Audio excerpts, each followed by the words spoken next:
ভাইরা, বিষ্ণু ইসলাম ওনার ইহুদি প্রতিবেশীদের দেখাশোনা করতেন।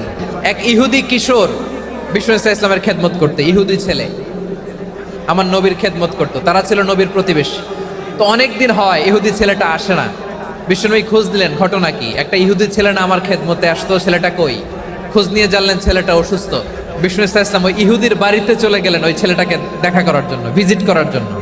সুবহানাল্লাহ পড়বেন না?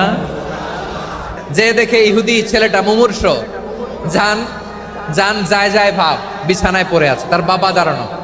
বিশ্বনবী তার মাথার পাশে বসলেন, মাথায় হাত বুলিয়ে দিলেন, আর ছেলেটাকে বললেন, আসলিম, হে ইহুদি ছেলে, আসলিম, ইসলাম ধর্ম গ্রহণ করো। তো ছোট্ট ছেলে ভাবে আমরা ইহুদি, এখন ইসলাম ধর্ম গ্রহণ করলে আব্বা যদি বকা দেয়। ফানাযারা ইলা ওয়াজহি আবি, ছেলেটা তার বাবার চেহারার দিকে তাকালো, দেখি আব্বা কি কয়। ইহুদি ছেলেটা তার বাবার দিকে যখন তাকালো, ওর বাবা বলে, আতি আবুল কাসিম, আবুল কাসিম যা বলে তাই করো। আবুল কাসিম হচ্ছে বিষ্ণু ইসলামের একটা কুনিয়াত, উপনাম।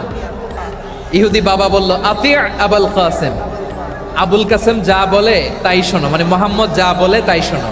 এই কথা শুনে ছেলে সাহস পাইছে, ছেলে আবার পড়তে আরম্ভ করলো, আশহাদু আল্লাহ ইলাহা ইল্লাল্লাহ ওয়া আশহাদু আন্না মুহাম্মাদার রাসূলুল্লাহ, পড়েন আল্লাহু আকবার। বিশ্বনবীর আহ্বান শুনে ওই আহ্বানে সাড়া দিয়ে ইহুদি ছেলে শাহাদা পড়ে মুসলমান হয়ে গেল। তার হৃদয়টারে ইমানের নূর দিয়ে আলোকিত করে দিল কে?